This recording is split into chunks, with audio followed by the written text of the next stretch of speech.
All right. This is Chris, who's walked all the way from Redcar. I'm gonna come up the stage and let him up here.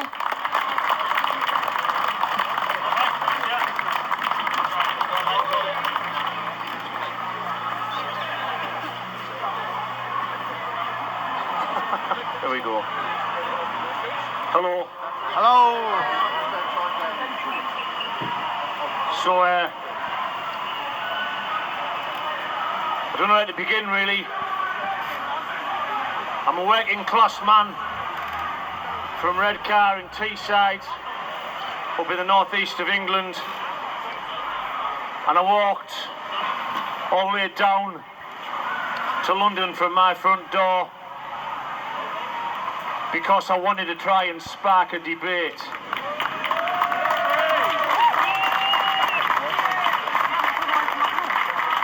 Unfortunately, the press wouldn't touch me with a barge pole, but in so doing, they played into our hands because the very fact that they haven't backed a man with no agenda whatsoever shows that they actually have one. So, somebody said to me, "Why have you walked down to London?" I said, "Well, it's obvious. I didn't fancy sitting in a train with a mask on for 4 hours." I've been a comedian and a poet for 32 years. And I've come here today, as I say, to try and spark a debate. And I've done that on behalf of my 6 grandchildren, who I love more than my life itself.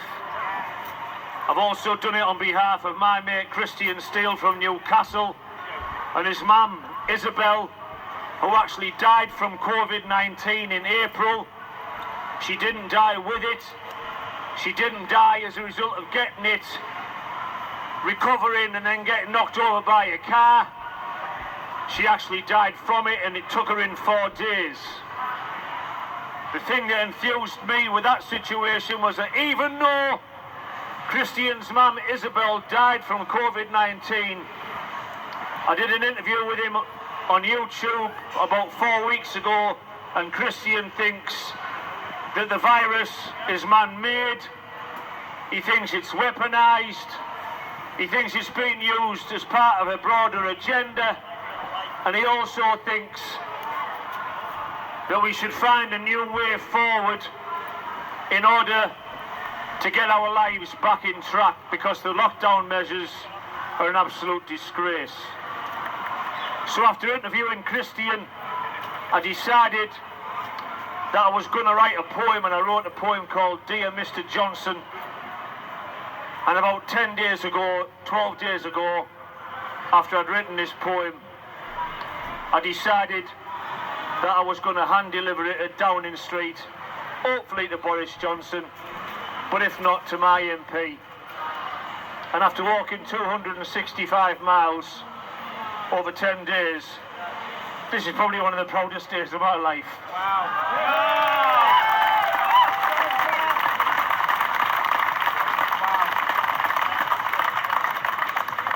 So, I'm going to read. Nice one, brother. Turn it up a bit, we all can't hear it.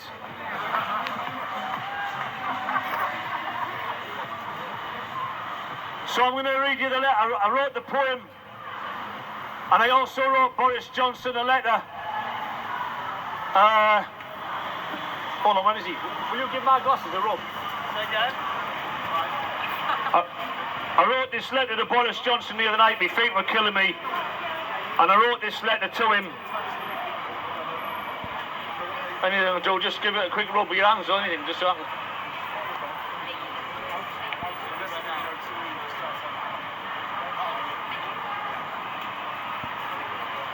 So I put this letter in with my poem, and this is what I said to him.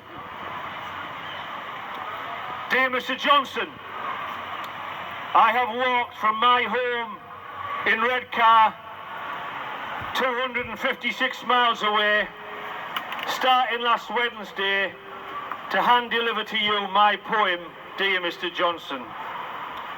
I've done this in order to try and spark a public debate over the issue of COVID-19 and the draconian measures which have and are being introduced to defeat it. Many people are now suffering from the effects of these measures more than COVID itself, and many feel that a new way has to be found, including my friend Christian Steele, whose mum died from COVID in April. To press ahead with the present course, many feel, will lead to financial collapse of this country and create a society that is living in constant fear when there's absolutely no need. I have 6 grandchildren, and I don't want them to inherit a country such as the one that we are plunging headlong towards leaving them. Since I watched you on TV a couple of weeks ago talking about the pandemic ushering in a reset, ushering in economic and social changes, and since I read Matt Hancock's piece online about it ushering in the 4th Industrial Revolution and the rise of artificial intelligence in the workplace, the future of my grandchildren, working class children, doesn't look so great. Your family are rich and powerful. My family are working class and struggle. You were born, groomed to lead. I was born and expect to follow. You were educated at Oxford and Eton. I was educated at Newcomen Junior School and Westfield Comprehensive. When you were paying £200 for a bottle of champagne in the Bullingdon Club, I was spending 20 quid for an entire night out in Redcar Working Men's Club, playing men-only bingo with all the lads. We have nothing, and I mean absolutely nothing, in common, save one thing. We both have children, and I have grandchildren, and we both love our children very much. Your children and grandchildren will not be affected by the reset you speak of and this 4th Industrial Revolution, but mine will, as will millions of others. So I implore you, Mr. Johnson, to have a full public debate on the issue of COVID-19 and the far-reaching consequences of it. Don't just dictate to us when it's we that will be so massively affected. We have to find a way to deal with the virus which protects the vulnerable if they so wish to be protected, but which ensures that the rest of us who have the strength to overcome the virus or don't even get sick can get on with our lives. So stopping the misery and fear which is all around us and the collapse of everything that we know and love. Boris, let's talk like men. We both know, you and me, you at the top and me down here at the bottom, that you answer to big business before you answer to us, the people. All prime ministers have done this for decades. The banks, global companies, oil companies, pharmaceutical companies, etc., call the shots. It's they who are wanting this reset. It's benefits, not us. I beg you, Mr. Johnson, break with this tradition. Put us, the people, first this time. Pull back from this course. Let's come together to find a new way, a way that benefits us all and not just the few.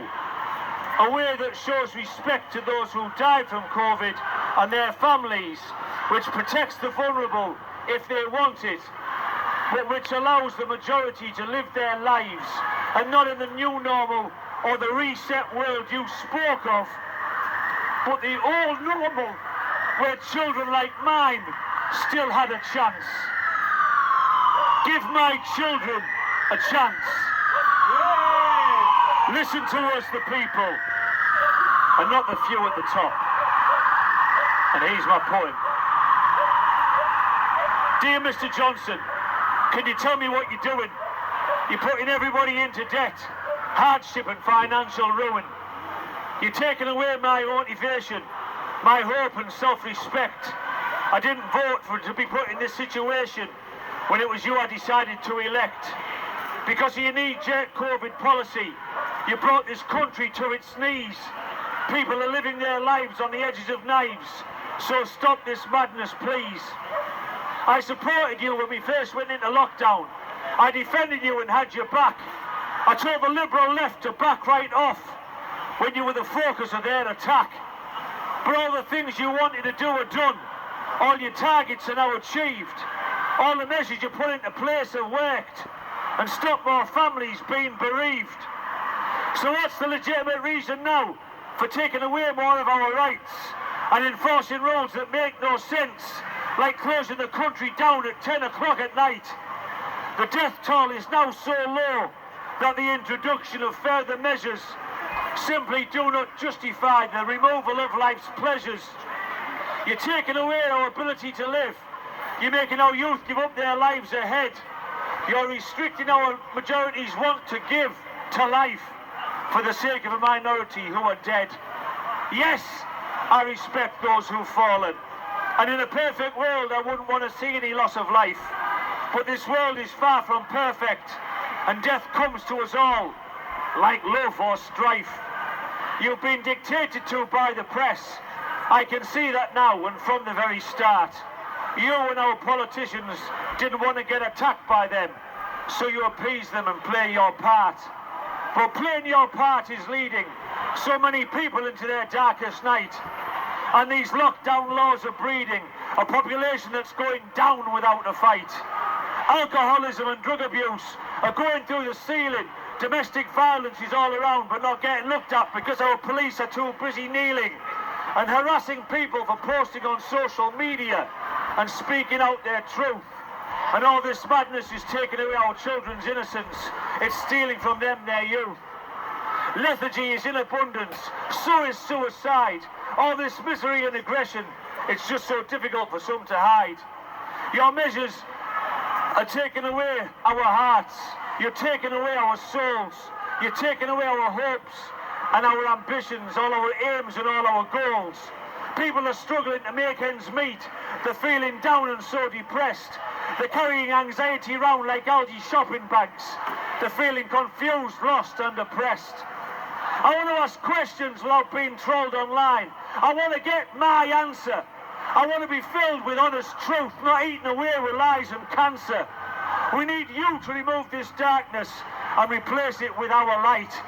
We cannot find a path to a loving life because we cannot escape this night. We want the threat of forced, unsafe vaccinations removing. We want our children's lives to be safe and clean. We don't want to live the new normal nightmare through being force-fed fear with this 19. So come on, Mr. Johnson, stand up proud and tall. Justify the vote you got from Labour's Fortress North and its red wall. And before I go any further, and the Liberal left say I've got for what I voted, Keir Starmer and Labour have backed you over your COVID policy, so let that point be noted. Labour wouldn't have done things any differently. They too would have locked us down. They too would have caved into the media's Project Fear and watched people swimming in a sea of hopelessness to drown. Let it be said that people have now had enough. They're feeling more desperate and angry than afraid. So please, Bojo, give us back our mojo. Yours sincerely, Chris McGlade. Yay!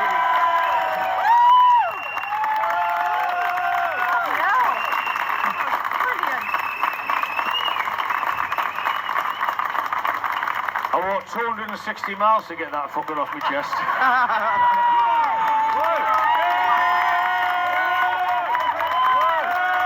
I've been walking like a Japanese prisoner of war for the last 105 miles. But I'll tell you what it is, right?